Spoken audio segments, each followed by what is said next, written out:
Assalamualaikum warahmatullahi wabarakatuh. Innal hamdalillah nahmaduhu wa nasta'inuhu wa nastaghfiruh wa na'udzu billahi min shururi anfusina wa min sayyiati a'malina. Man yahdihillahu fala mudhillalah wa man yudlil fala hadiyalah. Ashhadu an la ilaha illallah wahdahu la syarikalah wa ashhadu anna Muhammadan abduhu wa rasuluh. Ya ayyuhalladzina amanu taqullaha haqqa tuqatih wa la tamutunna illa wa antum muslimun.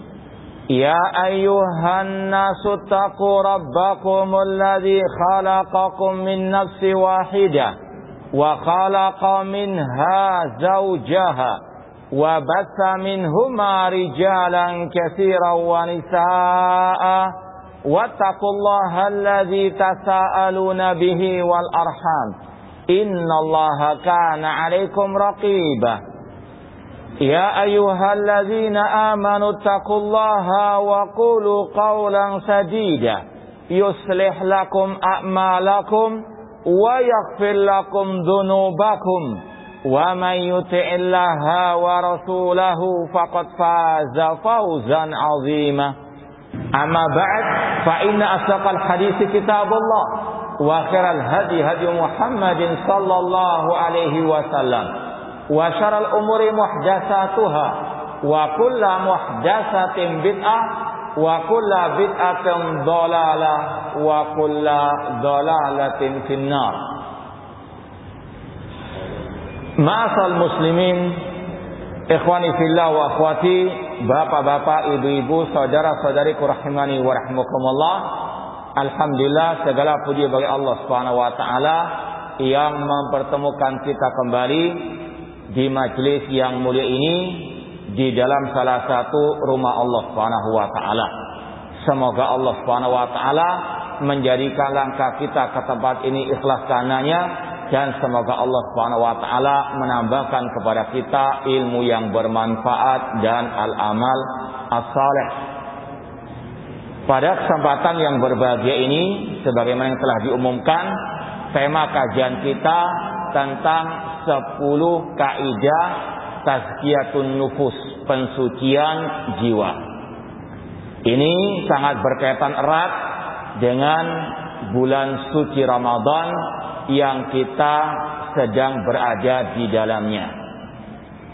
Karena kata para ulama, apalah artinya tempat waktu yang suci kalau kita tidak mensucikan jiwa kita. Apalah artinya kota Mekah bagi Abu Lahab, Abu Jahal, orang musyrikin jahiliyah. Apalah artinya kesucian kota Madinah bagi Abdullah bin Ubay bin Salul dan juga orang-orang munafikin. Oleh karena itulah Allah berfirman, qad aflaha man zakkaha wa qad khaba man dassaha. Sungguh beruntung orang-orang yang mensucikan jiwanya, dan sungguh rugi orang-orang yang mengotori jiwanya. Oleh karena itulah momentum bulan suci Ramadan adalah momentum untuk kita mensucikan jiwa kita. Dan al-ilmu qablal qawli wal amal. Ilmu sebelum kita berucap, sebelum kita beramal. Paling tidak pada kesempatan ini kita mengingatkan diri kita dan juga jamaah sekalian tentang 10 kaidah tazkiyatun nufus ala ahli sunnati wal jamaah. Insyaallah pada kesempatan ini kita sekedar meringkas dari sebuah buku kecil yang judulnya seperti dalam tema kita, Asyru Qawaid fi Tazkiyatin Nafs, 10 kaidah dalam Tazkiyatun Nafsi, yang ditulis atau disampaikan oleh Syekh Dr. Abdul Razak bin Abdul Muhsin Al-Abbad Al-Badr hafidallahu ta'ala. Insyaallah penulis sudah tidak asing bagi kebanyakan antum, ya. Beliau beberapa kali datang ke Indonesia. Alhamdulillah kita juga waktu mahasiswa, jadi mahasiswa di Madinah banyak belajar ataupun mulazamah dari beliau hafidallahu ta'ala. Ya, sekali lagi kita hanya sekedar meringkas saja apa yang disampaikan oleh beliau. Di muqaddimah beliau menyampaikan tentang pentingnya tazkiyatun nafs. Di antara dalilnya yang kita sampaikan tadi dari surat Asy-Syams, bagaimana Allah bersumpah dengan jiwa, wasyamsi wa duhaha, sampai kepada firman-Nya wa nafsi wa ma sawwaha fa alhamaha fujuraha wa taqwaha. Kemudian qad aflaha man zakkaha wa qad khaba man dassaha. Allah bersumpah dengan makhluk-makhluknya seperti matahari, bulan dan seterusnya untuk menjelaskan tentang beruntunglah orang-orang yang mentazkiyah jiwanya dan sungguh rugi yang mengotori jiwanya.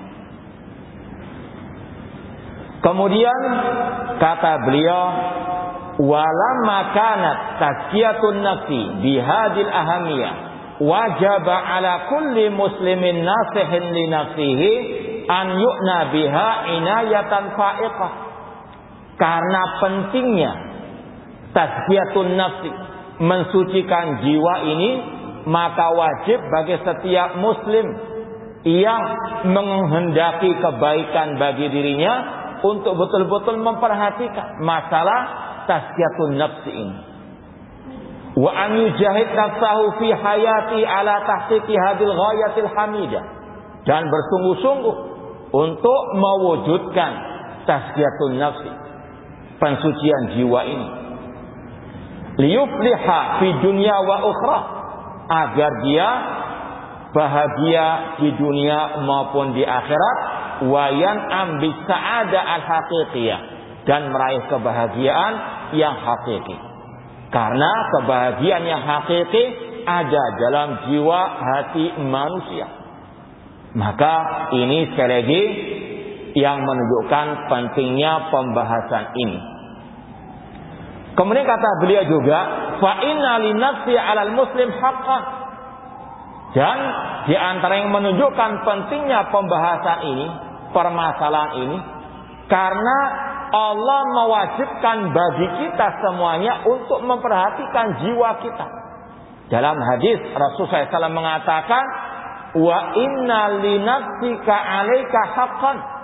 Sesungguhnya wajib bagi dirimu untuk memperhatikan jiwamu. Bukan hanya kita wajib memperhatikan masalah makan minum kita. Lebih dari itu, di antaranya memperhatikan tentang jiwa kita. Apakah sudah bersih? Apakah masih banyak kotoran yang menempel? Ya, karena kotoran, penyakit bukan hanya menjangkiti badan manusia, dan yang paling parah menjangkiti jiwa dan hati manusia. Makanya kata Rasul, wa inna li nafsika 'alaika haqqan. Sesungguhnya jiwamu punya hak atasmu. Kemudian kata Syekh, wa yufti man yadhun anna haqqan nafsi yakunu bitasydid 'alaiha wa hirmaniha min huquqiha allati fatara Allah azza wa jalla an-nufus 'ala al-ihtiyaji ilaiha. Kemudian beliau menyampaikan ada sebagian orang yang gagal paham, yang keliru tentang masalah tazkiyatun nafsi.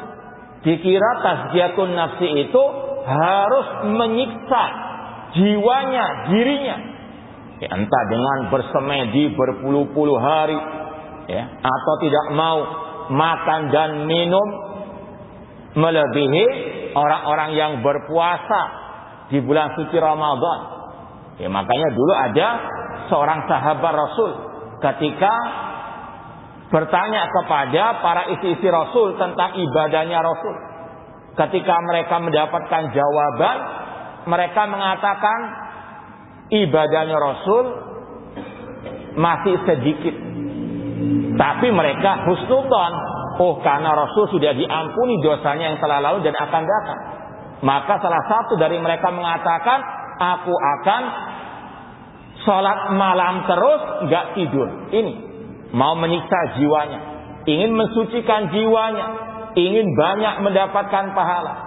Yang kedua mengatakan, aku ingin puasa terus gak berbuka. Ini menyiksa dirinya, puasa terus menerus gak mau berbuka. Yang ketiga mengatakan, la atazawwaju nisa, aku gak mau menikahi perempuan. Fokus ibadah untuk tazkiyatun nafsi.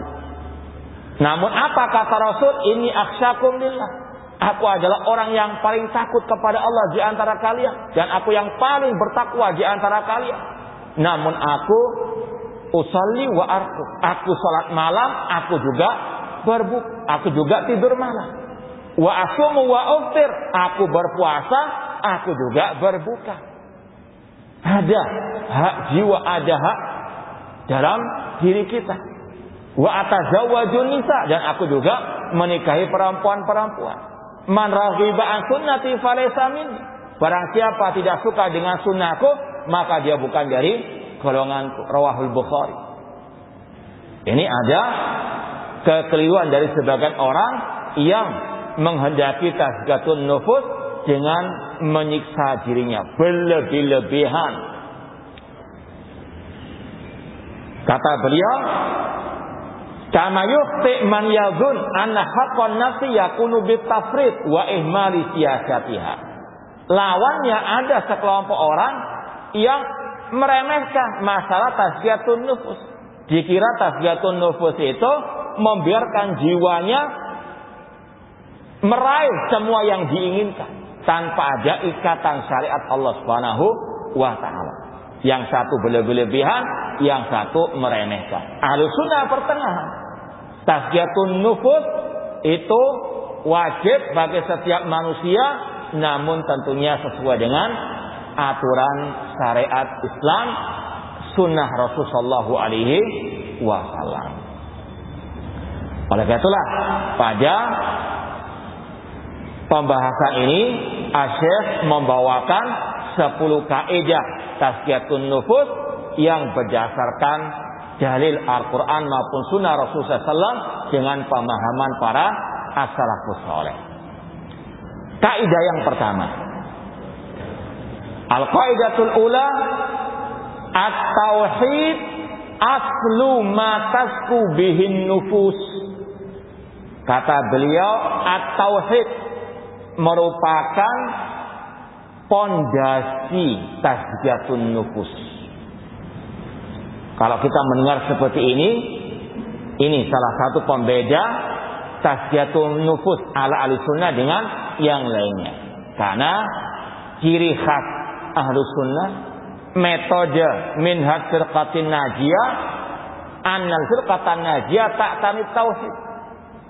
Bahwasanya al-firqatun najiyah ahli sunnah wal jamaah itu selalu memprioritaskan masalah tauhid. Ya. Bagaimana tidak, kata Imam Ibnu Qayyim rahimahullah, Al-Quran kulluhu tauhid. Al-Quran semuanya isinya tentang tauhid. Maka tidak bisa pembahasan-pembahasan apapun dalam urusan agama dilepaskan dari masalah apa? At-tauhid. Cuma kalau orang itu tadi di luar metode Ahlussunnah wal Jamaah akan diabaikan pembahasan ini. Cuma salah satu ciri khas sekali lagi, Ahlussunnah wal Jamaah selalu mementingkan masalah at-tauhid. Contoh di sini, beliau mengatakan kaidah pertama dalam mentazkiyatun nafsi yaitu bahwasanya tauhid merupakan pondasi dari tazkiyatun nafs. Kemudian beliau jelaskan, kenapa demikian? Yang pertama karena tauhid merupakan tujuan utama Allah menciptakan jin dan manusia. Wa ma khalaqtul jinna wal insa illa liya'budun. Surat Az-Zariyat ayat 56.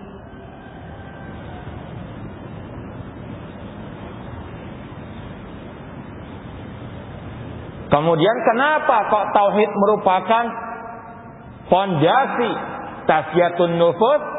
Karena ini intisari dakwah para nabi, para rasul. Sebagaimana firman Allah, "Walaqad ba'atsna fi kulli ummati rasulan an i'budullah wastanibut taghut." Dan sungguh kami telah mengutus kepada setiap umat seorang rasul dakwah setiap rasul an i'budullah, sembahlah Allah dan tinggalkanlah taghut, sesembahan selain Allah. Dan yang pertama kali mengajarkan tazkiyatun nufus para anbiya wa rasul. Dan inilah intisari dakwah mereka. Ini prioritas dakwah mereka. Tidak bisa dilepaskan dari pembahasan at-tauhid, mengesahkan Allah dalam ibadah. Demikian pula mengapa tazkiyatun nufus fondasinya harus tauhid?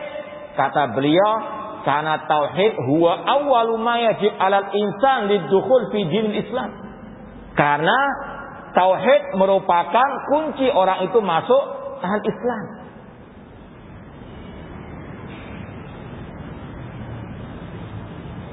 Umirtu an uqatilan nas hatta yashhadu an la ilaha illallah. Rasul mengatakan, aku diperintahkan oleh Allah untuk memerangi manusia sampai mereka mengucapkan la ilaha illallah, kalimatut tauhid.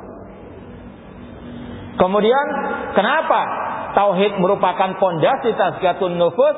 Kata beliau, wa kadzalika huwa awwalu ma yajib 'ala da'iya ila Allah azza wa jalla an yu'allimahu linnas. Karena tauhid merupakan awal dakwah yang harus disampaikan oleh setiap dai. Ini ciri khas dakwah as-salafiyah, ciri khas firqatin najiyah.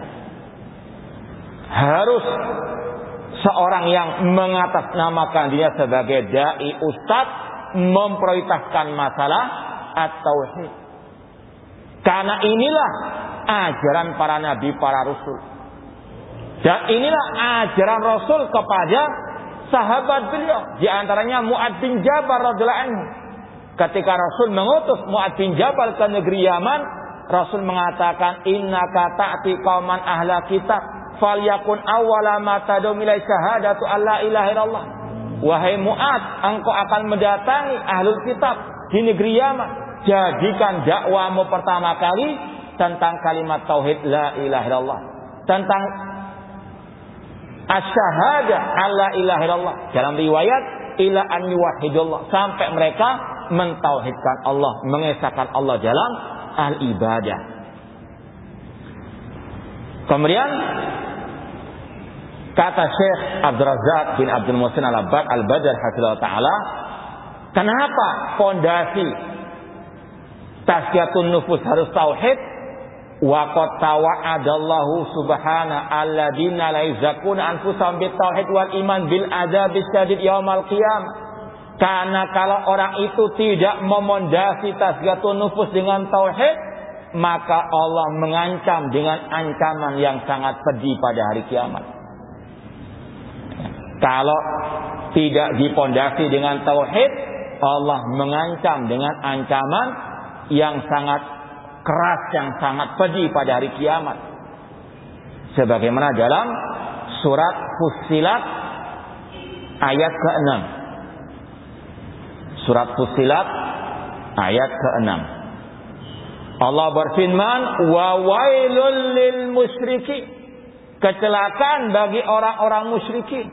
Siapa orang musyrikin itu?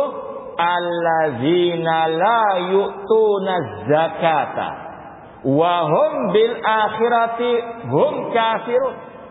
Yaitu orang-orang yang tidak melaksanakan az-zakat. Ya, mungkin secara sepintas zakat mal, zakat fitri. Namun tidak dalam ayat ini. Ya, nanti akan kita baca tafsir sebagian para ulama. Yaitu mereka-mereka yang tidak menunaikan zakat dan mereka kafir terhadap negeri akhirat.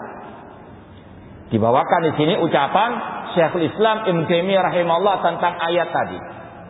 Apa arti zakat dalam ayat tersebut? Surat Fussilat 6-7.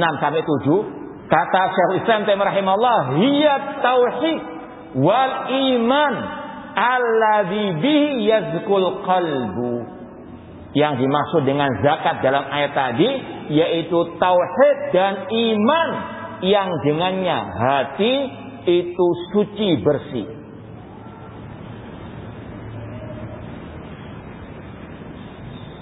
Jadi Allah menamakan tauhid dengan zakat.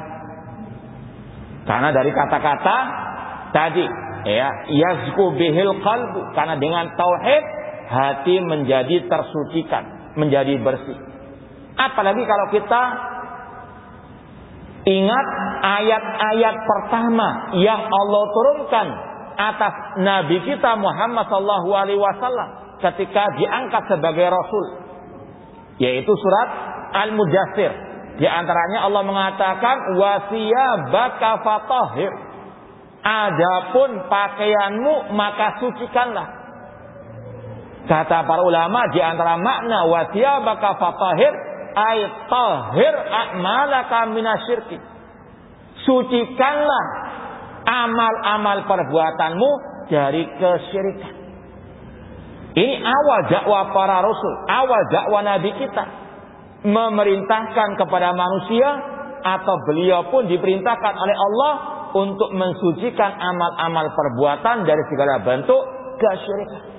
Ini tazkiyatun nafsi yang pertama, harus dengan apa? Mensucikan jiwa, mensucikan amal, mensucikan ucapan dari segala bentuk kesyirikan.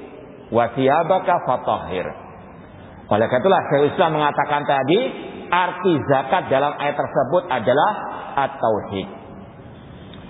Kemudian dibawakan juga ucapan Imam Ibnu Qayyim rahimahullah, qala aktsarul mufassirin minas salaf wa man ba'dahum hiya tauhid syahadatu alla ilaha illallah. Yang dimaksud dengan zakat dalam ayat tadi yaitu at-tauhid, mengesahkan Allah dalam al-ibadah. Kemudian beliau mengatakan wa huwa aslu kulli zakatin wa nama'in. Tauhid merupakan pondasi untuk setiap tazkiyatun nafsi, setiap pensucian jiwa.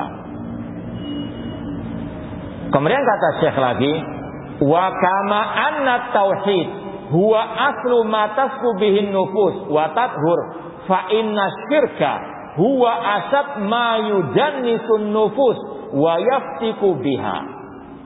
Kalau dikatakan tauhid itu merupakan pondasi tazkiyatun nufus, maka lawannya alias kesyirikan merupakan sejelek-jeleknya sebab yang bisa mengotori jiwa.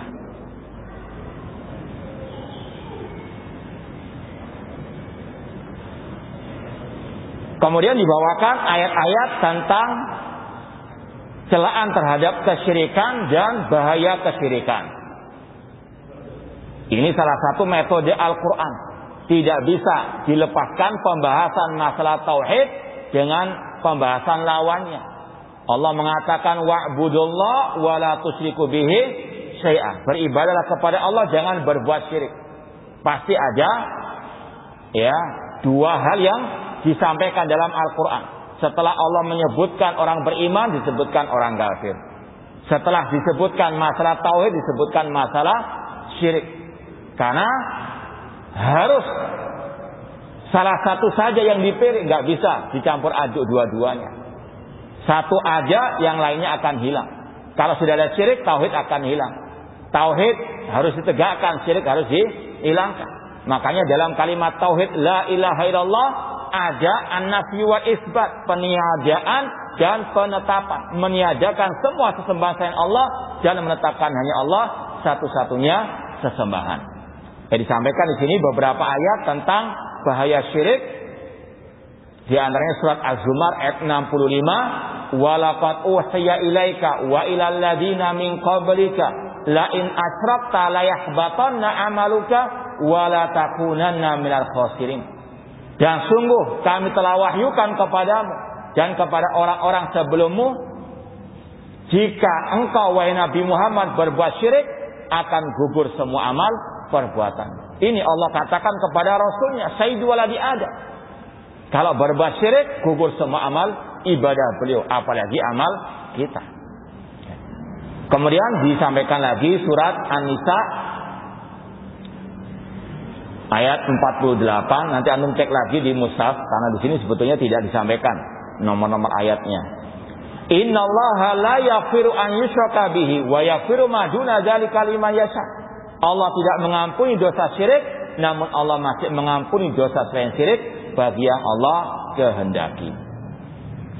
Ini ancaman bagi yang berbuat syirik, tidak ada ampun kalau tidak bertobat sebelum meninggal dunia. Maka kesimpulannya, kaidah yang pertama kata Syekh Dr. Abdul Razak bin Abdul Muhsin Al-Abbad, kata beliau, fala zakata linnafsi illa bitahqiqit tauhid.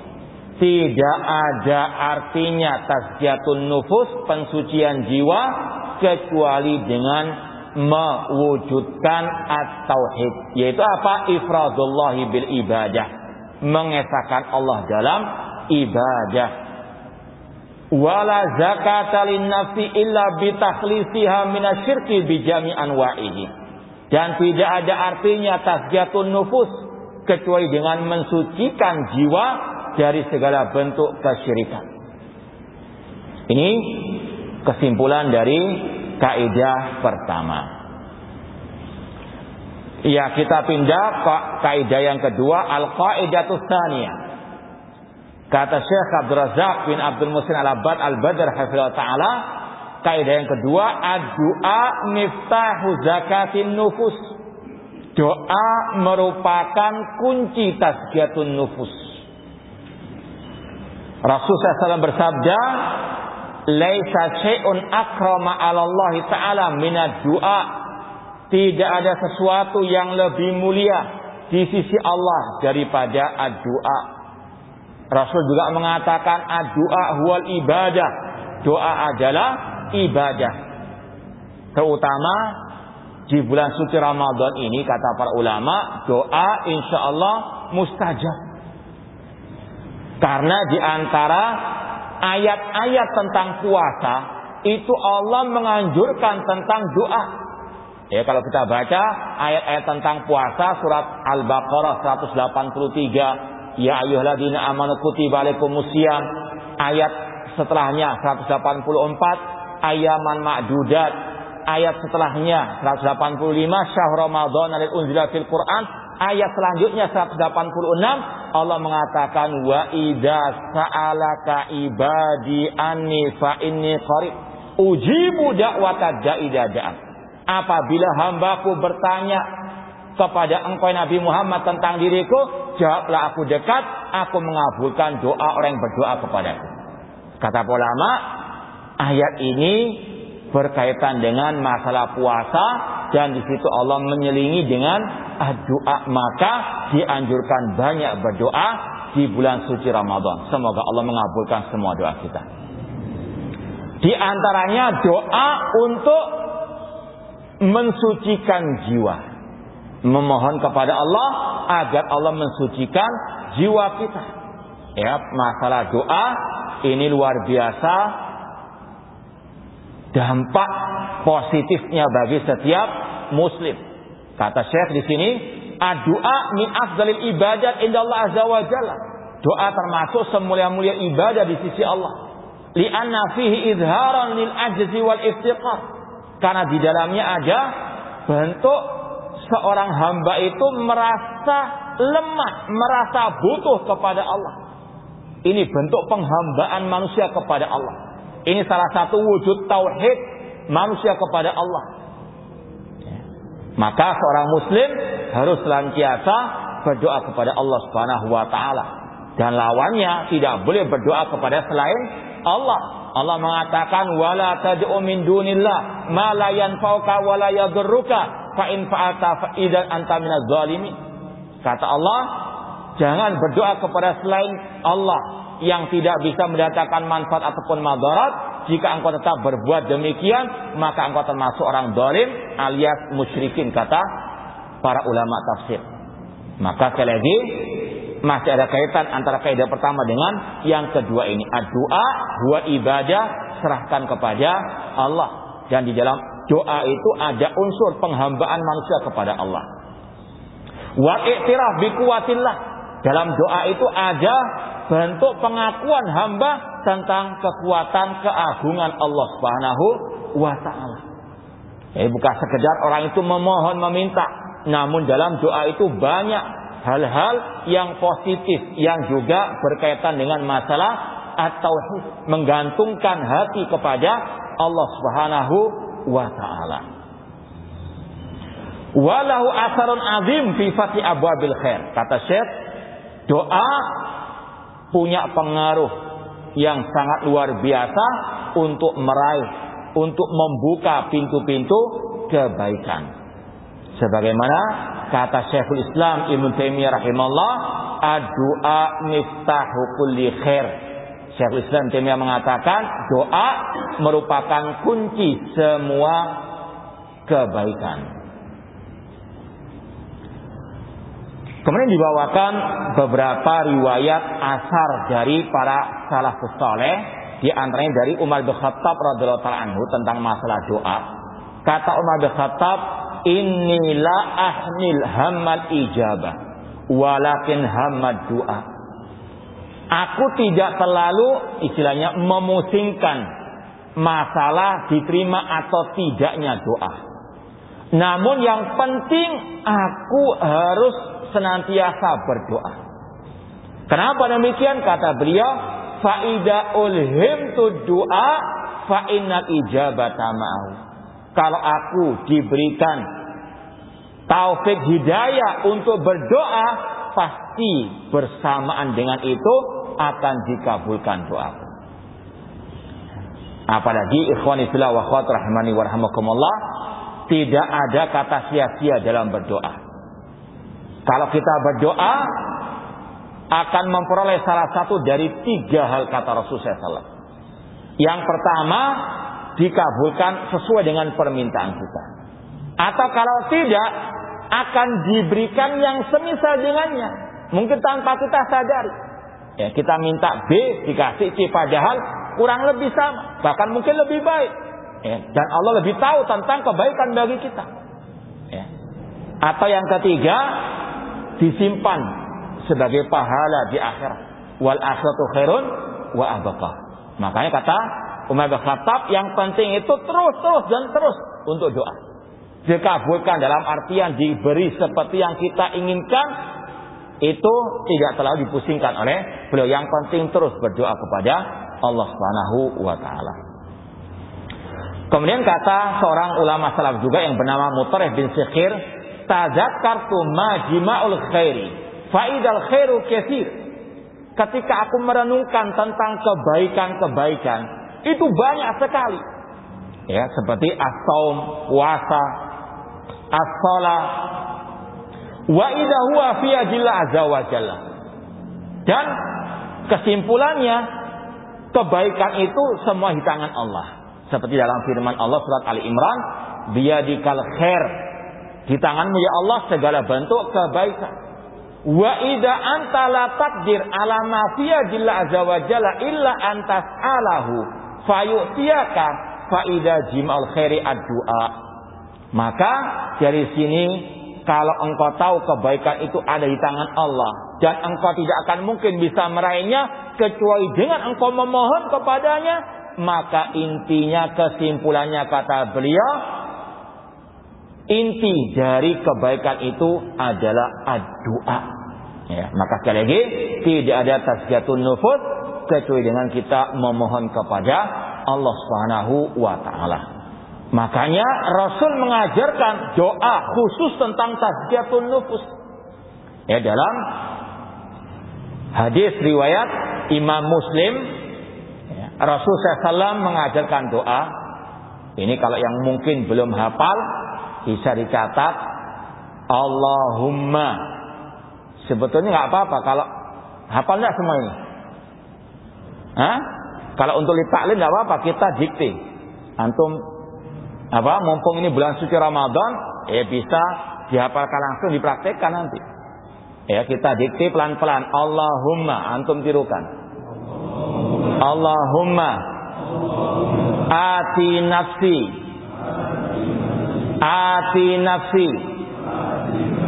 taqwaha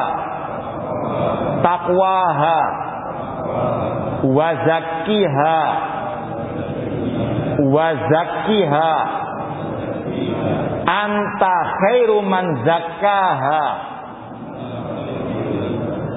anta khairu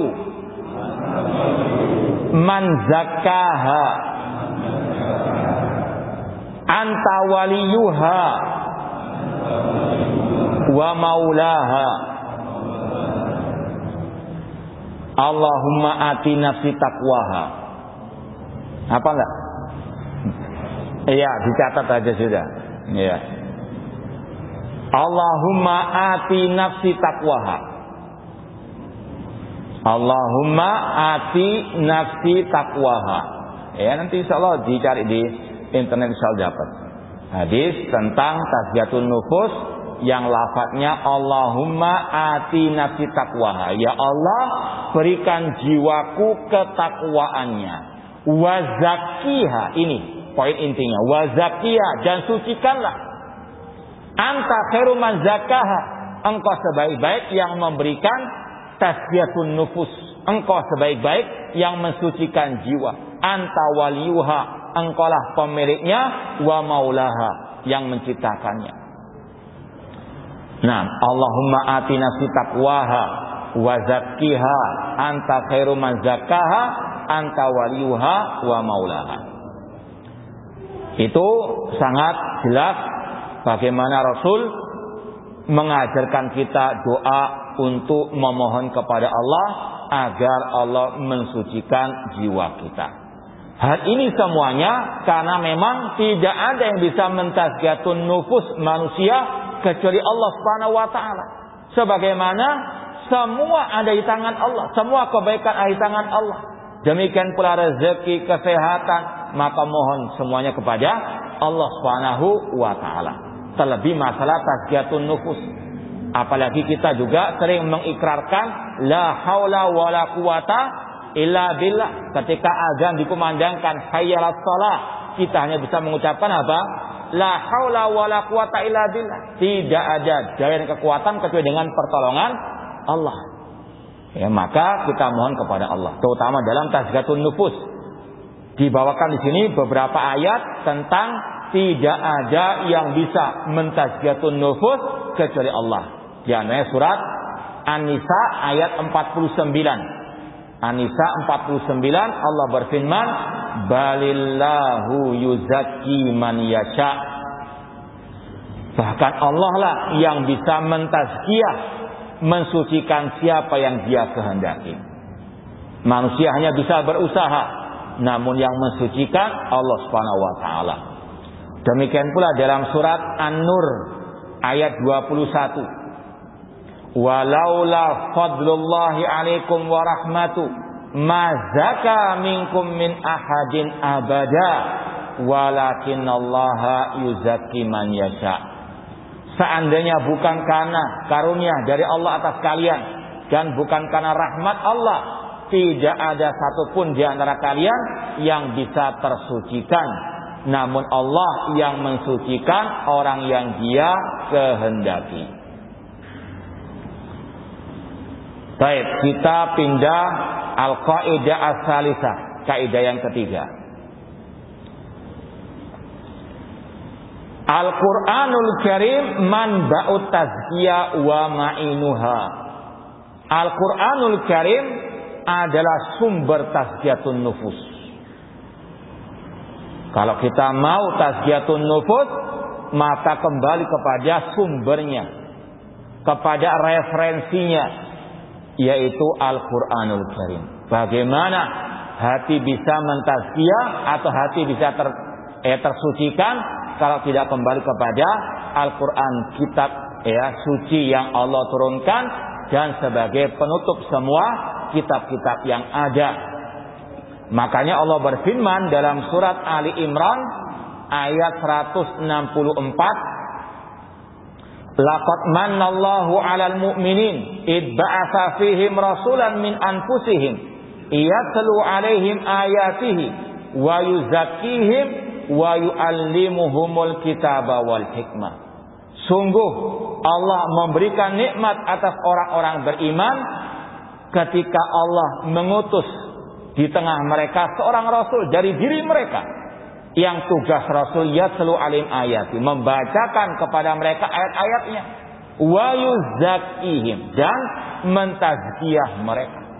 Di antaranya dengan tadi membacakan ayat-ayat Allah, dengan membacakan Al-Qur'anul Karim, wa yu'allimuhumul kitaba wal hikmah, dan untuk rasul mengajarkan kepada mereka Alkitab, Al-Qur'an, dan Al-Hikmah. Ini di antara cara mentazkiyatun nufus, kembali kepada Al-Qur'anul Karim. Fa'adham ma tazku bi nafsu Al-Qur'anul Karim. Salah satu kiat untuk menggapai tazkiyatun nafs yaitu dengan kembali kepada Al-Qur'anul Karim. Fama arada nafsi at-tazkiyah falyatlubha fi kitabillah. Barang siapa yang ingin mentazkiyah dirinya, jiwanya, maka harus dia kembali kepada Al-Qur'anul Karim. Terlebih lagi Allah berfirman, "Famanittaba hudaya fala yadillu wa la yashqa."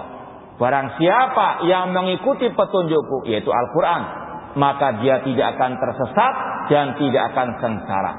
Surat Thaha ayat 123.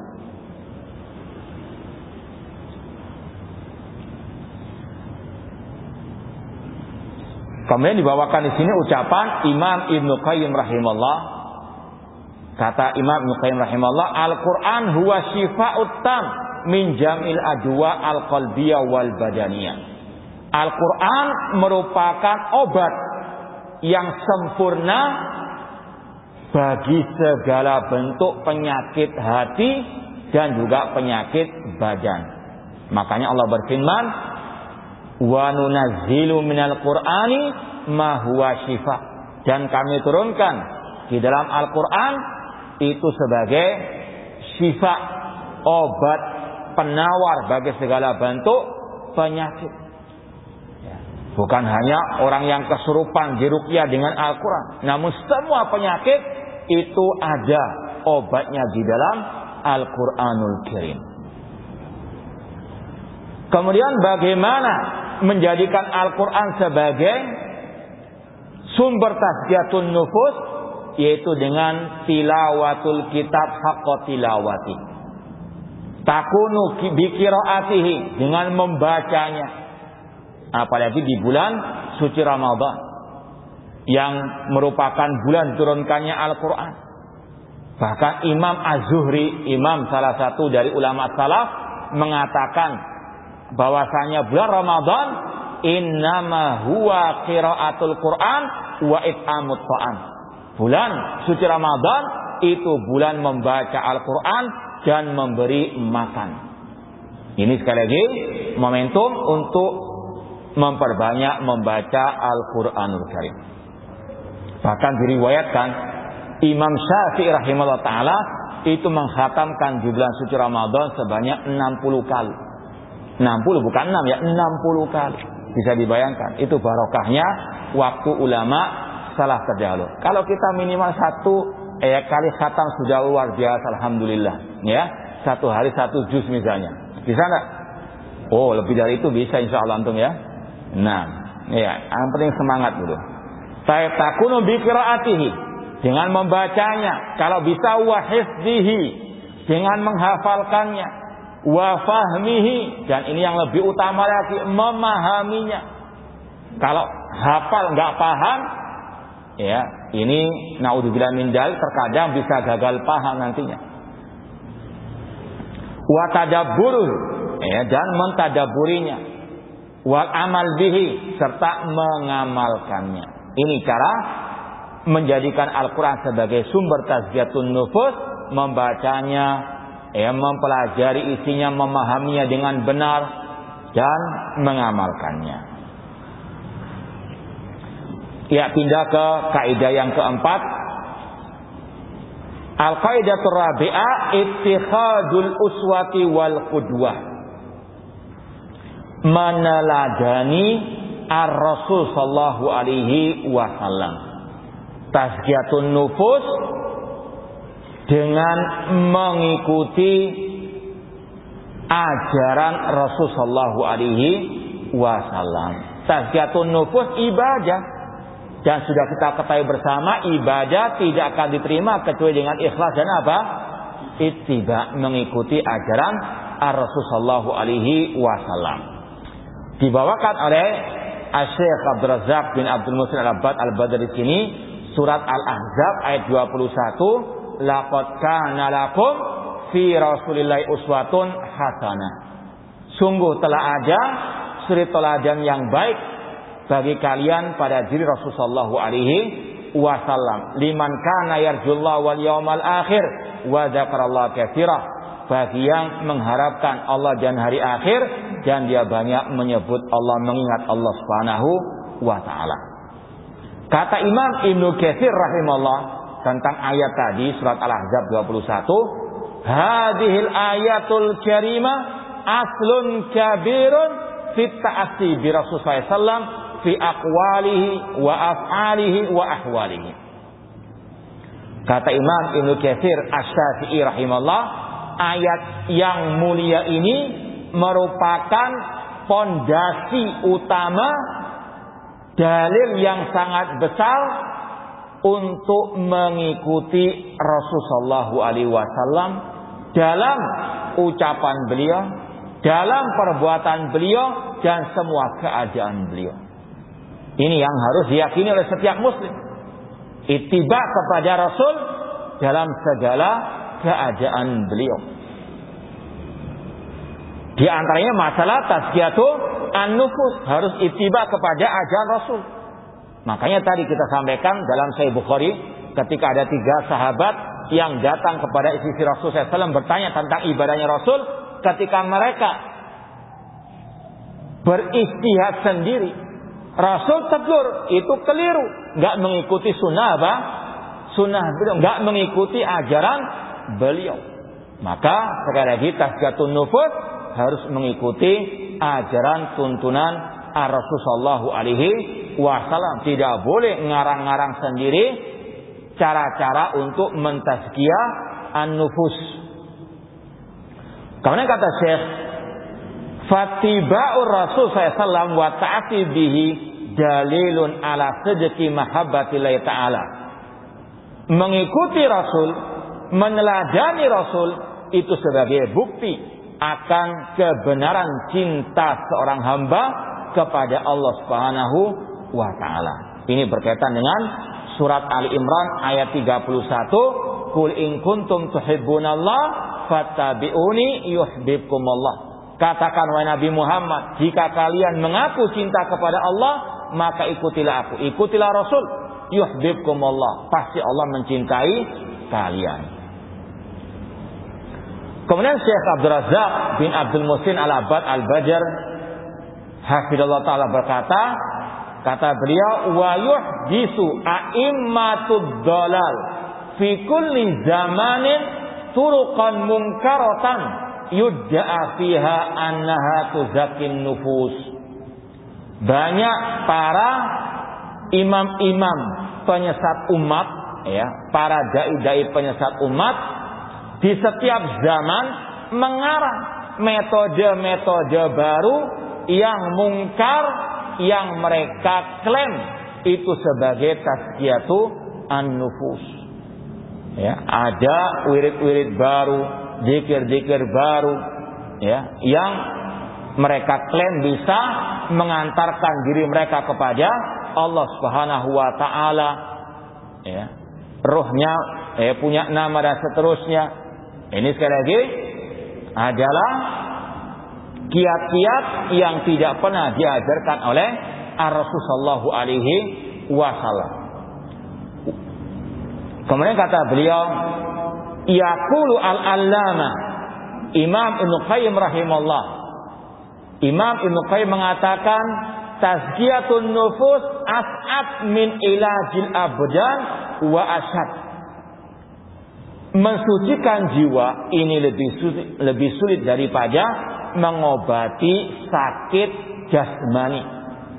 Kata beliau, mensucikan jiwa ini lebih sulit, lebih susah daripada mengobati penyakit jasmani. Faman zakka nafsahu birriyadha wal mujahadah wal khalwa allati lam yaji' biha rusul huwa kal marid alladhi yu'alij nafsahu bi ra'yihi. Orang yang menghendaki kesucian jiwanya, orang yang ingin mentazkiyatun nufus dengan cara-cara ar-riyadhah, istilah-istilah yang masyhur di kalangan mereka, dan dengan bersemedi atau mungkin berkhalwat entah di tempat-tempat yang sepi yang tidak pernah diajarkan oleh para rasul atau oleh Rasul sallallahu alaihi wasallam. Ini perumpamaannya seperti orang yang sakit namun ngarang obat sendiri. Sakit mata dipakai apa? Sambel misalnya, biar melek gitu ya. Akhirnya apa? Tambah parah. Nah, itu perumpamaan orang yang ingin mensucikan jiwanya dengan ngarang-ngarang ibadah sendiri, malah apa? Mengotori jiwanya. Sebagaimana kata seorang ulama salaf yang bernama Ayyub As-Sakhtiyani atau yang lainnya, beliau mengatakan, "Mabtada'a ar-rajulu bid'atan illa zada minallahi bu'dan." Tidaklah seseorang itu berbuat kebid'ahan, hal-hal yang baru dalam urusan agama. Tidaklah orang itu bersungguh-sungguh melakukan kebid'ahan kecuali semakin jauh dari Allah. Niatnya ingin mendekatkan diri kepada Allah. Ketika salah caranya apa? Semakin jauh. Jangan jauh-jauh. Seperti kalau orang itu mau safar, pergi, dia nggak tahu arahnya kemana, ke Jakarta arahnya kemana, Yang penting jalan, tawakal sudah. Nggak nyasar ke Pulau Lombok misalnya, Ininya sekali lagi apa? Inginnya menuju kepada Allah, namun apa? Karena salah jalannya, salah caranya, malah jauh dari Allah Subhanahu wa taala. Demikian pula di sini. Ketika orang itu salah cara dalam tazkiyatun nufus, semakin mengotori jiwanya. Naudzubillah min dzalik.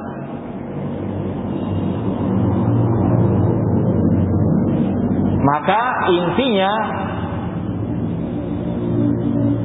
kata Syekh Abdul Razak bin Abdul Muhsin Al-Abbad Al-Badr, walihada wajaba ala man arada tazkiyatan nafsihi an yujahid nafsahu alal ittiba. Oleh karena itulah wajib bagi seseorang yang ingin mensucikan jiwanya untuk bersungguh-sungguh dalam ittiba, mengikuti ajaran Ar-Rasul sallallahu alaihi wasallam, wal hazar minal muhdatsat wal mukhtara'at wat tara'iq al mubtada'at allati yad'i arbabuha annaha tuzakin nufus. Selain bersungguh-sungguh dalam ittiba'us sunnah, juga wajib mewaspadai, berhati-hati dari segala hal-hal yang baru dalam urusan agama dan dari segala metode-metode yang bid'ah yang diklaim oleh pemiliknya bisa mentazkiyah an-nufus. Kita pindah ke al-qaidah al-khamisah, kaidah yang kelima. At-tazkiyatu takhliyatun wa tahliyah. Tazkiyatun nufus itu ada dua unsurnya. Takhliyah, meninggalkan maksiat, wa tahliyah, menghiasi dengan ibadah atau ketaatan. At-tazkiyah itu meninggalkan maksiat dan menghiasi jiwa dengan ketaatan.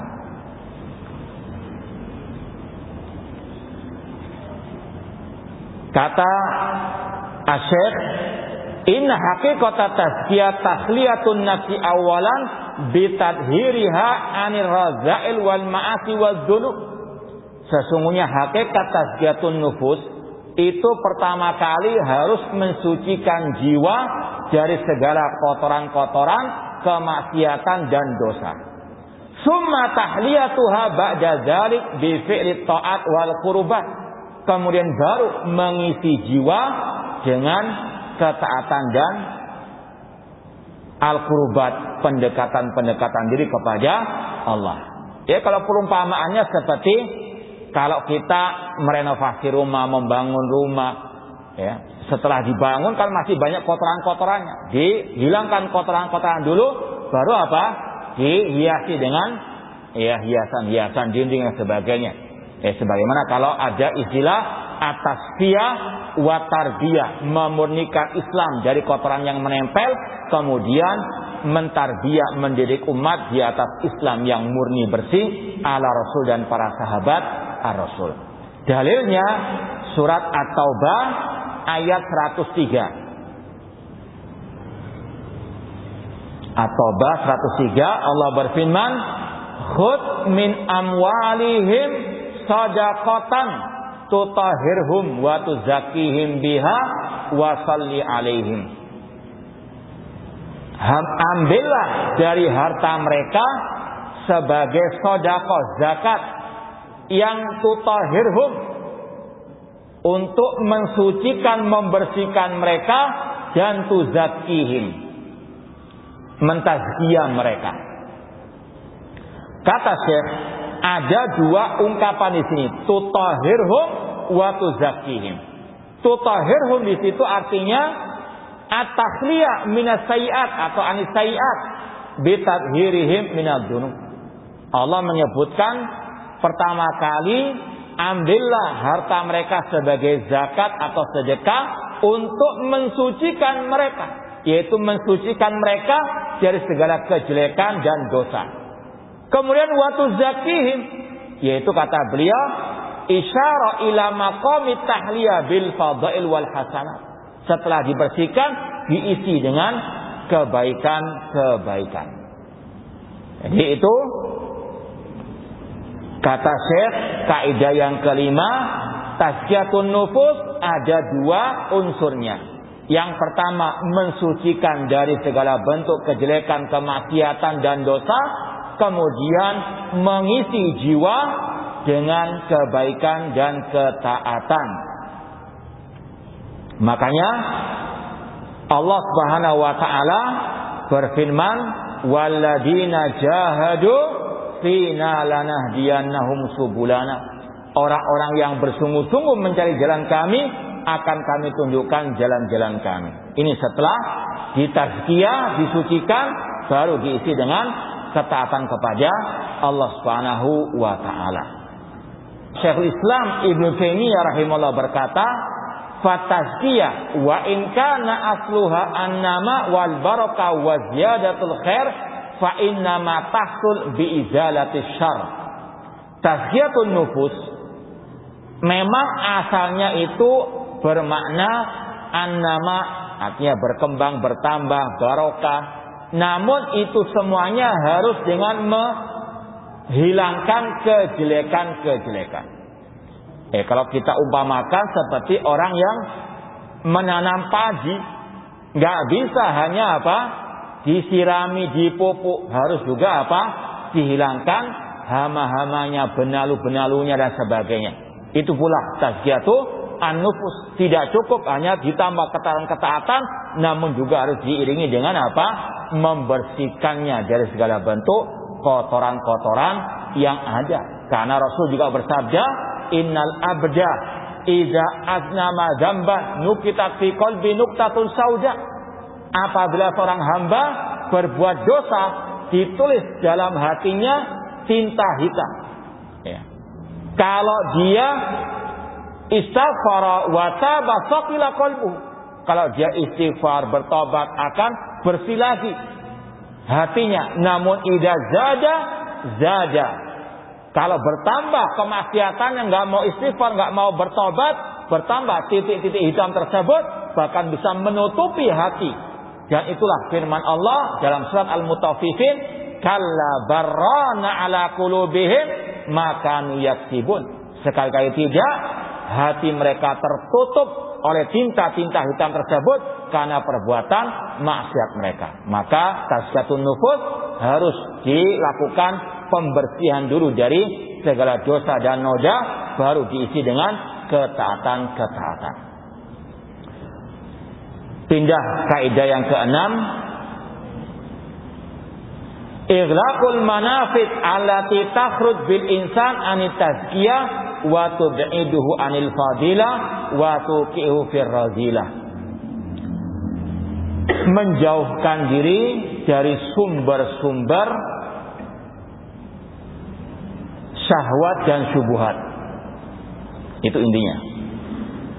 Kalau di sini kalau diterjemahkan setelahnya, ighlaqul manafid, menutup pintu-pintu yang bisa mengeluarkan manusia dari tazkiyah dan menjauhkannya dari keutamaan ataupun menjatuhkannya ke dalam kotoran. Intinya tadi menjauhkan diri dari sumber syahwat dan syubhat. Karena manusia itu lemah, maka wajib untuk menjauh dari sumber-sumber fitnah syahwat maupun syubhat tersebut. Dibawakan di sini ucapan beberapa para ulama, ya. Namun kita ambil dari ucapan Imam Ibnu Qayyim rahimahullah. Kata beliau, wa aktsarul ma'asi innama tawalluduha min fudulil kalam wan nazar wa huma awsa' madakhil syaitan fa inna jarihataihima la yamallani wa la yas'aman. Kata Imam Ibnu Qayyim rahimahullah, kebanyakan maksiat itu sumbernya dari berlebih-lebihan dalam berbicara dan melihat. Fudulul kalam wan nadhar. Maka harus betul-betul hati-hati, terutama masalah al-kalam, berbicara jangan asbun. Makanya Rasulullah SAW sangat mentahzir, memperingatkan kita dari bahaya al-kalam. Kata Rasul, inna rajula la yatakallam bi kalamin la yara biha ba'san yahwi bin nari sab'ina kharifan. Ada seseorang yang dia asbun saja, asal bunyi, asal ngomong, tidak dia pikir, namun itu bisa menjerumuskan dia ke dalam neraka jahanam 70 tahun lamanya.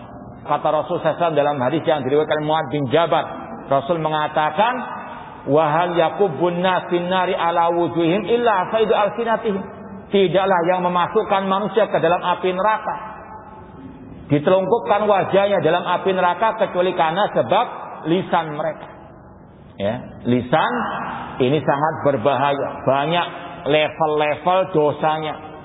Ada yang sampai kesyirikan, kekufuran. Ya, seperti mencela Allah, Rasulnya, ayat-ayatnya.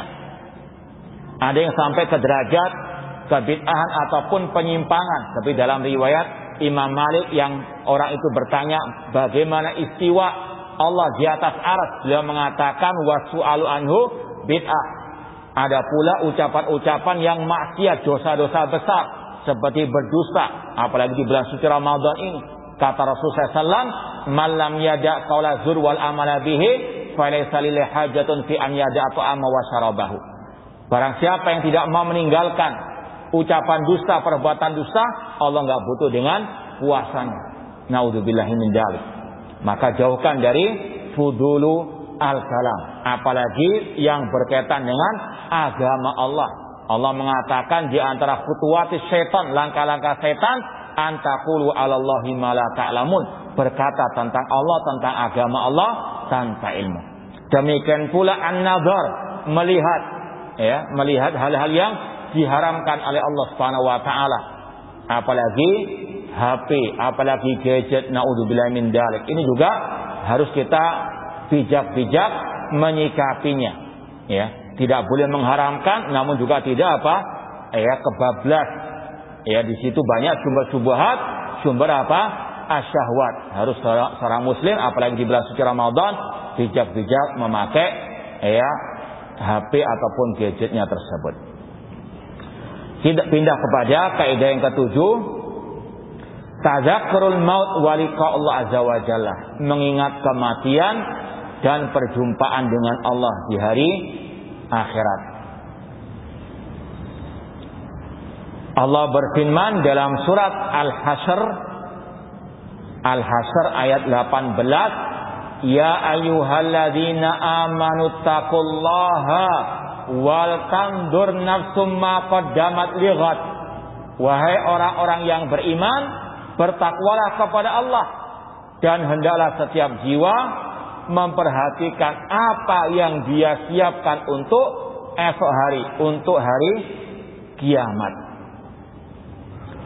Kalau Imam Ibnu Katsir ketika mentafsirkan ayat ini mengatakan, ayat ini merupakan fondasi untuk seorang hamba muhasabatun nafsi, mengoreksi jiwanya, dirinya. Apa yang sudah dia persiapkan untuk kematiannya, untuk hari kiamatnya. Setiap manusia pasti merasakan kematian. Kullu nafsin za'iqatul maut. Bukan masalahnya kematian yang ditakutkan, namun apa yang terjadi setelah kematian, dari fitnah kubur, siksa kubur, nikmat kubur. Semoga Allah Subhanahu wa taala menjauhkan kita dari siksa kubur, adab kubur, dan semoga Allah menganugerahkan kepada kita nikmat kubur di alam barzakh. Rasul mengatakan, aksiru zikra hadzimil ladzat, perbanyaklah mengingat penghancur kelezatan, yaitu kematian. Dan Rasul juga mengatakan, kuntu nahaitukum an ziyaratil kubur fazuruha fa innaha tudzakirukumul akhirah, atau dalam ayat tudzakirukumul mauta.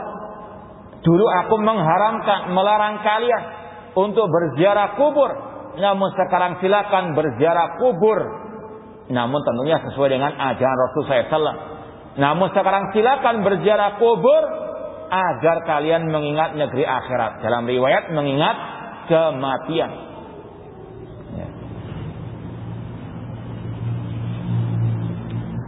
Kemudian disampaikan di sini ucapan Sa'id bin Jubair radhiyallahu anhu rahimahullah.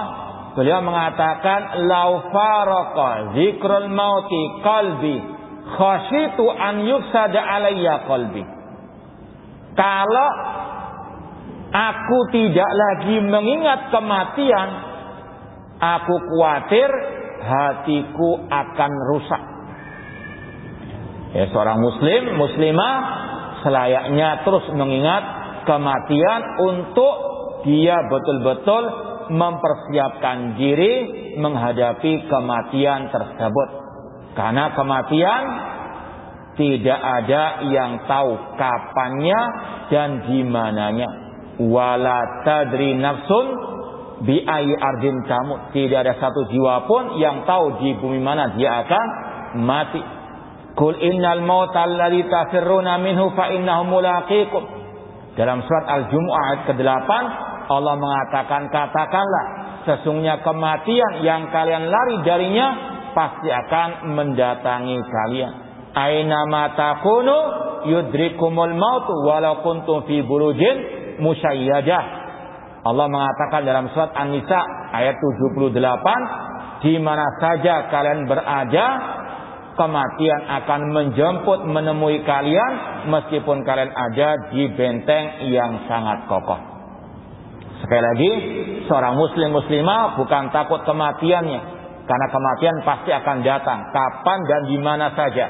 Namun yang paling penting apa yang dia persiapkan untuk kematian tersebut. Makanya Allah mengatakan wa tazawwadu fa inna khairaz zadi at-taqwa. Berbekallah dan sebaik-baik bekal adalah takwa kepada Allah Subhanahu wa taala. Ada syair yang sangat indah dari seorang penyair Arab yang mengatakan tazawwad minat taqwa fa innaka la tadri idza janna al-lailu hal ta'isu ilal fajri. Berbekallah dengan ketakwaan, karena apabila malam sudah datang tidak ada satu jiwa pun Anda tidak tahu apakah masih bisa hidup di esok hari. Wa kam min fata asbaha dhahikan wa qad nusijat akfanuhu wa huwa la yadri. Berapa banyak pemuda yang mungkin pada sore atau pagi harinya tertawa, bersenang-senang, namun sudah disiapkan kain kafannya, sedangkan dia tidak tahu, tidak menyadari. Wa kam min sigharin yurtaja tulu umrihim wa qad udkhilat ajsaduhum dalmatal qabri. Berapa banyak anak kecil yang diharapkan masih bisa panjang usianya, namun jasadnya sudah dimasukkan ke dalam liang kubur. Wa kam min sahihin mata min ghairi illatin. Berapa banyak orang yang sehat walafiat mati tanpa sebab. Bahkan min maridin asatulan minad-dahri. Namun sebaliknya, berapa orang yang sakit parah namun masih diberi panjang usia oleh Allah Subhanahu wa taala. Semoga Allah Subhanahu wa taala menganugerahkan kepada kita husnul khatimah. Lanjut al-qaidah as-saminah, kaidah yang ke-8. Takhayyurus al-julasa wa antiqa'ur rufaqa. Kalau kita mau hati kita suci, jiwa kita bersih, maka cari teman yang baik. Baik akidahnya, baik ibadahnya, akhlaknya. Sebagaimana Allah berfirman dalam surat Al-Kahfi ayat 28. Wasbir nafsaka ma'alladina yad'una rabbahum bil ghadati wal ashi yuriduna wajha. Bersabarlah dirimu bersama orang-orang yang senantiasa berdoa kepada Rabb mereka di kala pagi dan siang hari, mereka mengharapkan wajah Allah. Ini orang-orang yang bertauhid, yang berdoa hanya kepada Allah. Jadikan mereka sebagai sahabat, teman dekat. Wala ta'du aynaka anhum turidu zinatal hayatid dunya. Dan jangan berpaling dari mereka hanya untuk mengharapkan perhiasan dunia. Wala tuti man aghfalna qalbau an dzikrina. Dan jangan kalian mentaati, mengikuti orang-orang yang kami lalaikan hatinya dari mengingat kami. Wattaba hawa, dan mengikuti hawa nafsunya. Wa kana amruhu furata, dan dia berlebih-lebihan. Ini ayat sekali lagi surat Al-Kahfi 28, ada perintah untuk mencari selektif dalam mencari teman ataupun sahabat dekat. Ya, sebagaimana kata Syekh Abdurrahman As-Sa'di dalam tafsirnya, fiha al-amru bi suhbatil akhyar. Di dalam ayat ini ada perintah dari Allah agar kita bersahabat dengan orang-orang yang baik. Kemudian kata beliau juga, wa mujahadatun nafsi ala suhbatihim. Bersungguh-sungguh dalam bersahabat dengan mereka, mencari sahabat yang seperti mereka ini. Wa mukhalatatihim, bergaul dengan mereka. Wa in kanu fuqara, meskipun mereka adalah orang-orang fakir, ya, meskipun mereka orang yang miskin, yang istilahnya nggak punya status sosial yang dipandang oleh manusia, selama mereka bertauhid, ittiba kepada sunnah Rasul, memiliki akhlak yang mulia, maka jadikan mereka sebagai sahabat dekat. Ya. Kemudian disampaikan hadis-hadis Rasul SAW, di antaranya Rasul mengatakan ar-rajulu ala dini khalilihi. Seseorang tergantung kepada agama sahabat dekatnya. Falyanzur ahadukum man yukhalil, maka selektiflah, perhatikanlah salah seorang di antara kalian siapa teman dekatnya tersebut.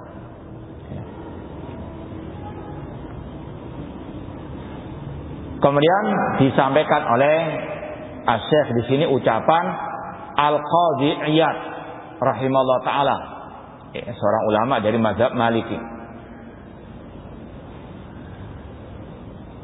Beliau mengatakan fihi tajannubu khulata'i su.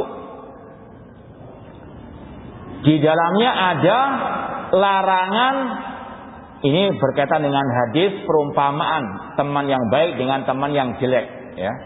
Sudah masyhur hadisnya. Kata beliau, di dalam hadis tadi ada larangan berteman dengan teman yang jelek wa ahlil bidah. Demikian pula dengan orang-orang yang menyimpang dari as-sunnah ataupun dari al-aqidah as-sahihah. Pindah ke al-qaidah at-tasi'ah, kaidah yang ke-9. Al-hazar minal ujubi wal ightirar bin nafsi. Berhati-hati dari penyakit ujub atau membanggakan diri. Dalilnya surat An-Najm ayat 32. Allah berfirman, "Fala tuzakku anfusakum." Jangan kalian merasa telah suci, merasa telah sempurna imannya. Huwa a'lamu bimanittaqa. Dia yang lebih tahu siapa yang bertakwa di antara kalian. Kemudian dibawakan di sini riwayat dari Abu Bakar As-Siddiq radhiyallahu ta'ala anhu. Ketika beliau bertanya kepada Rasul tentang doa yang beliau akan ucapkan ketika sholat, maka Rasul mengajarkan doa, Allahumma inni dzalamtu nafsi dzulman katsira. Ya Allah, sesungguhnya aku menzalimi diriku dengan banyak kezaliman. Ini Rasul ajarkan kepada siapa tadi? Abu Bakar As-Siddiq, manusia terbaik setelah para nabi, para rasul. Rasul ajarkan untuk beliau merasa masih banyak kekurangan. Padahal Abu Bakar As-Siddiq pasti masuk surga, tapi tetap diajarkan ucapan doa tadi, Allahumma inni dzalamtu nafsi dzulman katsira. Seorang muslim bagaimanapun banyaknya ibadah harus masih merasa apa? Kurang. Kita di bulan suci Ramadan seperti ini jangan merasa sudah wah, masih banyak kekurangan. Ya, makanya selesai kita sholat diajarkan zikir pertama kali apa? Istighfar. Secara sepintas mungkin ada yang bertanya, selesai sholat kok istighfar? Istighfar kan setelah apa? Maksiat. Secara asal demikian. Kata para ulama ada hikmah, makna yang tersirat dari istighfar selesai salat. Yaitu apa? Tujuannya untuk memerangi sifat ujub, kata para ulama. Jangan sampai orang itu selesai salat sudah wah penghuni surga, sudah pasti masuk surga. Siapa yang menjamin? Ya. Apalagi kalau kita tes, ya, masih banyak kekurangan dalam salat kita. Dari segi mungkin keikhlasannya.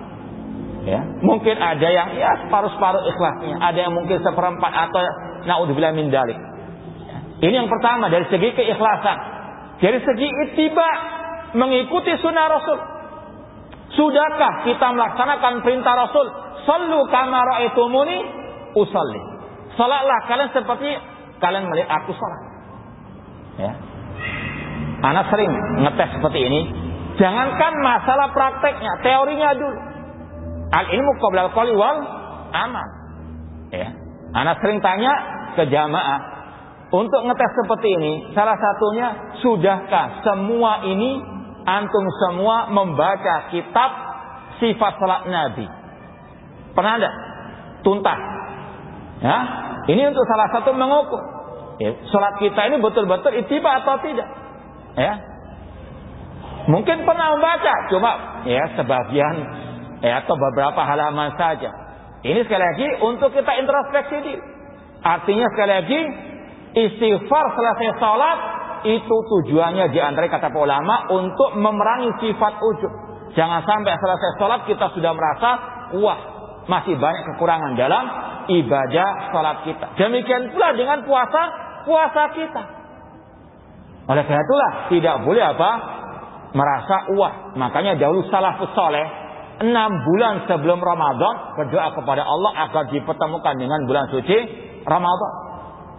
Selesai Ramadan, mereka berdoa kepada Allah 6 bulan agar diterima ibadahnya oleh Allah Subhanahu wa ta'ala. Jangankan kita, Nabi Ibrahim alaihissalam setelah membangun Ka'bah berdoa kepada Allah, Rabbana taqabbal minna, memohon agar diterima ibadahnya oleh Allah Subhanahu wa ta'ala. Apalagi kita. Makanya di sini sampaikan ciri orang yang bertakwa, yang beriman, yang sejati, walladzina yu'tuna ma atau wa qulubuhum wajilah annahum ila rabbihim raji'un. Dan orang-orang yang telah berinfak di jalan Allah Subhanahu wa taala, hati mereka ini qulubuhum wajilah, merasa takut. Surat Al-Mu'minun ayat 60. Kata Aisyah radhiyallahu anha, ahumul ladzina yashrabul khamra wa yasrifun. Ya Rasulullah, apakah yang hati mereka itu merasa khawatir, takut adalah orang-orang yang minum khamr, yang mencuri? Kata Rasul, la ya bintas Siddiq, tidak wahai putrinya Abu Bakar As-Siddiq, walakinnahumul ladzina yasumun wa yusallun wa yatasaddaqun wa hum yakhafuna alla tuqbala minhum. Mereka yang takut hatinya adalah orang-orang yang berpuasa, yang salat, yang bersedekah, namun mereka khawatir jangan sampai amal ibadah mereka tidak diterima oleh Allah Subhanahu wa taala. Dan inilah keadaan para salafus saleh, di antaranya para sahabat Ar-Rasul sallallahu alaihi wasallam. Di antaranya di sini dibawakan ucapan Abdullah bin Abi Mulaika radhiyallahu rahimahullah. Beliau mengatakan, adraktu aktsar min salasina sahabiyan kullahum yakhafun nifaq ala nafsihi. Aku mendapati lebih dari 30 sahabat Rasul, mereka semuanya takut kemunafikan. Padahal para sahabat.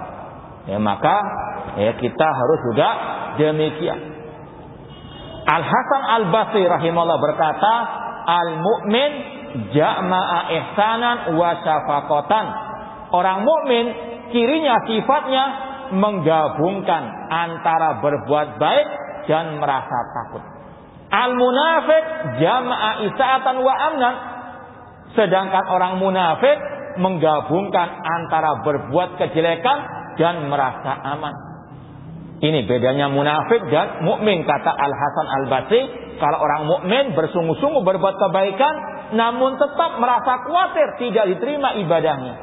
Sedangkan orang munafik sudah berbuat kejelekan, merasa aman dari makar azab Allah Subhanahu wa taala. Naudzubillahi min dzalik. Yang terakhir, kaidah yang ke-10, ma'rifatun nafs. Mengenal karakteristik jiwa diri sendiri.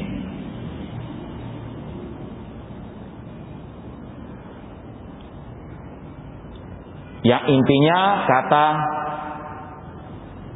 Asy-Syaikh, dalam Al-Quran Allah menyebutkan jiwa memiliki 3 sifat, atau 3 sifat jiwa manusia,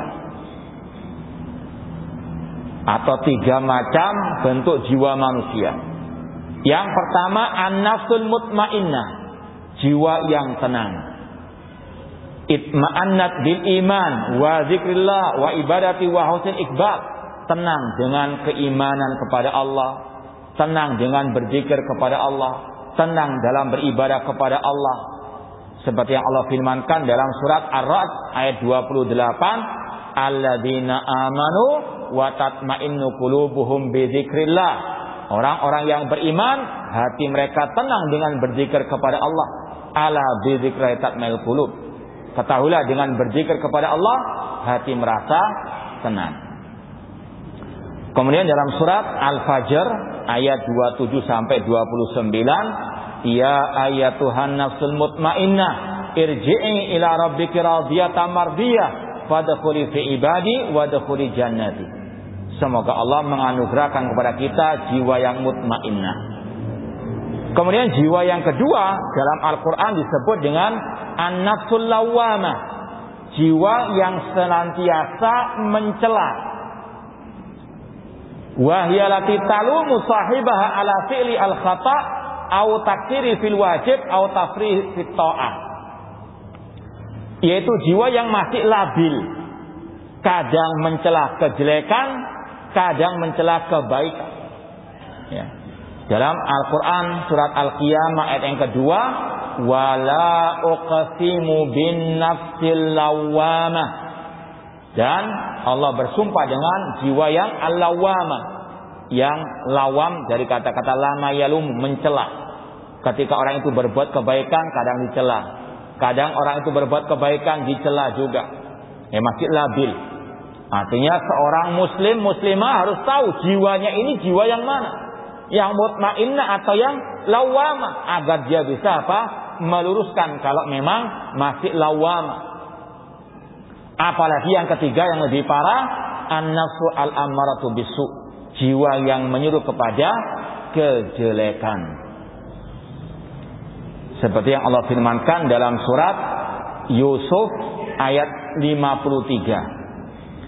Surat Yusuf ayat 53, Allah berfirman, innan nafsa la'ammaratun bisu, sesungguhnya jiwa menyeru kepada kejelekan, illa ma rahima rabbi, kecuali yang dirahmati oleh Rabbku.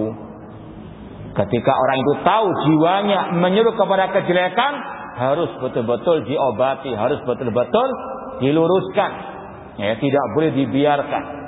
Ini salah satu cara tazkiyatun nafsi, harus tahu, mengenal jiwa dalam diri kita sendiri, agar kita bisa menyikapinya dengan bijak. Ini yang bisa kita sampaikan pada kesempatan yang berbahagia ini. Semoga Allah Subhanahu wa taala mentazkiyah jiwa kita. Nah, kalau ada pertanyaan, dan sebaiknya dengan tulisan. Masya Allah.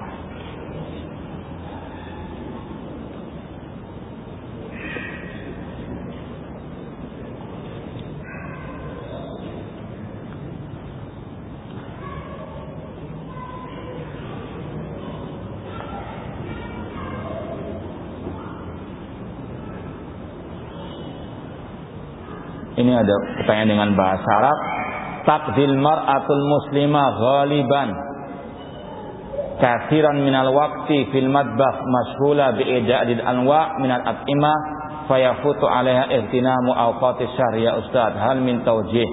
Yang intinya, banyak kaum muslimah yang pada bulan suci Ramadan menyibukkan diri di dapur menyiapkan makanan. Apa nasihat dari antum, istilahnya begitu? Maka nasihat kita harus wasat pertengahan. Mungkin sebagai wanita muslimah, sebagai ibu rumah tangga, ada kewajiban berpuasa, ada kewajiban untuk menyiapkan makanan untuk keluarganya. Harus pertengahan, ya. Tidak boleh berlebihan dalam berpuasa sampai melalaikan kewajibannya menyiapkan makan sahur ataupun makan berbuka puasa. Namun di sisi lain harus juga menggunakan kesempatan bulan suci Ramadan banyak beribadah kepada Allah. Artinya harus betul-betul bisa memanage waktu yang baik, ya. Kalau bisa waktunya singkat, makanannya banyak dan enak, itu yang luar biasa. Ya, belajar bagaimana caranya, ya. Jadi sekali lagi harus betul-betul bisa memilih waktu yang baik, karena sangat sayangkan kalau waktu habis terbuang di dapur. Mana waktu untuk berzikir, mana waktu untuk membaca Al-Quran. Tadi kita sampaikan cara mentazkiyatun nufus dengan kembali kepada Al-Quran. Dan bulan suci Ramadan momentum untuk kembali memperbanyak membaca Al-Quranul Karim. Wallahu ta'ala alam.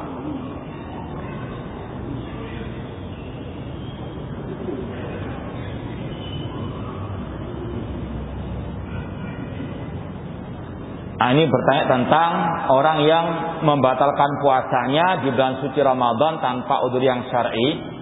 Apakah ada kafarah? Wallahu alam, tidak ada kafarah, cuma harus dia mengqadha di hari yang lainnya. Namun kalau dia nggak bertobat, ancamannya sebagaimana kata Rasul ketika Rasul diperlihatkan dalam mimpi beliau, dan mimpi beliau wahyu. Ada sekelompok orang yang mu'allaqina bi araqibihim, digantung kakinya di atas, kepalanya di bawah, musyaqqaqatun asdaquhum, istilahnya di bawah bibirnya ini pecah-pecah, tasilud dam, kemudian mencucurkan darah. Ketika Rasul bertanya siapa mereka ini yang digantung, maka dikatakan alladzina yuftiruna qabla tihlati shaumihim, yaitu orang-orang yang berbuka puasa sebelum waktunya. Itu ancaman bagi yang tidak berpuasa atau yang membatalkan puasanya tanpa udzur yang syar'i. Wallahu taala alam.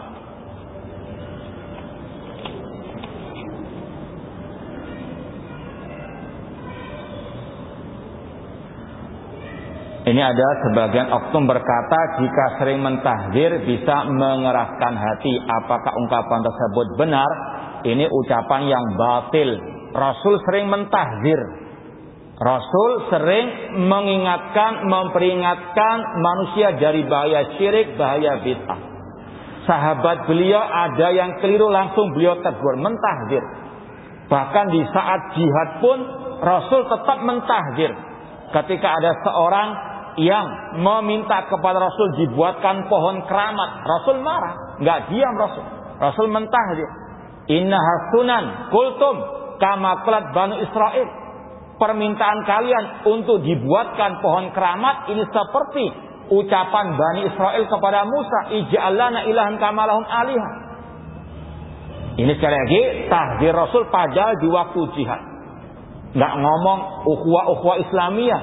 Rasul mendahulukan meluruskan akidah daripada apa? Ukhuwah Islamiyah, persatuan tanpa akidah yang benar. Nggak ada istilah ukhuwah Islamiyah tanpa apa? Akidah yang benar. Demikian pula tadi ketika ada 3 sahabat Rasul keliru, Rasul apa? Tahdzir, Rasul tegur, Rasul peringatkan. Man raghiba an sunnati falaysa minni. Berarti ucapan tadi menuduh Rasul apa? Keras hatinya. Naudzubillah min dzalik. Pada Rasul mengatakan ini aksakun lillah. Setiap Jumat, khutbah Jumat Rasul mentahdzir kulla bid'atin dolalah wa kulla dolalatin finnar. Maka hati-hati. Ya, Rasul orang yang paling lembut hatinya, namun beliau banyak apa? Mentahdzir manusia dari segala bentuk penyimpangan, apalagi kesyirikan dan seterusnya. Demikian pula para salafus saleh, para sahabat tidak tinggal diam kalau ada kemungkaran, kalau ada penyimpangan-penyimpangan. Contoh Abdullah bin Umar radhiyallahu anhu ketika mendengar ada sekelompok orang di Basra di Irak sana yang memiliki akidah menyimpang tentang masalah takdir yang diistilahkan dengan kelompok Al-Qadariyah. Beliau mengatakan waladhi nafsi biyadi law anna ahadahum anfaqa misla uhudin dahaban ma qabilallah hatta yu'mina bil qadar. Seandainya salah seorang di antara mereka menginfakkan 1 gunung Uhud emas, tidak akan Allah terima sampai dia beriman kepada takdir. Beliau mentahdzir. Demikian pula dengan para tabi'in, para tabi'ut tabi'in. Contoh lagi Imam Ahmad rahimahullah terkenal dengan bagaimana zuhudnya beliau, bagaimana kelembutan hati beliau. Namun beliau luar biasa bersikap kepada yang menyimpang dari akidah yang as-sahihah. Maka sekali lagi hati-hati dengan ucapan yang batil ini. Nah,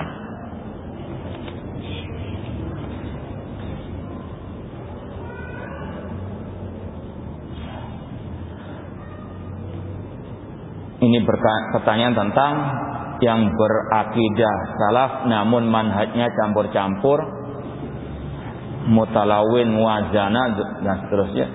Sekali lagi, dalam Islam udkhulu fi silmi kafah. Masuklah ke dalam Islam secara totalitas. Semua masalah akidah manhaj salaf harus diikuti. Jangan setengah-setengah. Ya.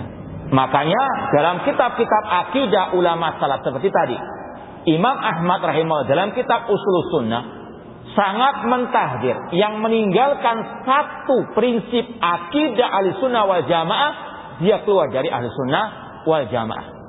Ya, di antaranya mencaci maki sahabat Rasul, satu kali caci maki sudah keluar dari Ahlussunnah wal Jamaah.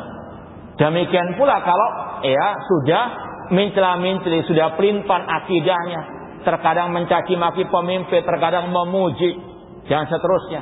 Maka sebagaimana yang sering kita sampaikan dari ucapan Hudzaifah bin Yaman radhiyallahu anhu, kata beliau, "I'lam anna dhalalah haqqad dhalalah an ta'rif ma kunta tunkir wa tunkir ma kunta ta'rif." Ketahuilah sesungguhnya kesesatan yang sesat yang sebenarnya adalah engkau mengingkari apa yang engkau anggap baik kemarin atau menganggap baik apa yang engkau ingkari kemarin, terutama dalam masalah akidah alias mencela-mencela. Kemudian Hudzaifah bin Yaman mengatakan, iyyaka wa talawun fi dinillah. Hati-hati, jauhkanlah diri kalian dari mencela-mencela dalam urusan agama. Fa inna dinallahi wahid, karena agama Allah itu satu. Artinya sekali lagi, semuanya sudah ada ajarannya, jangan pintar, jangan mencela-mencela.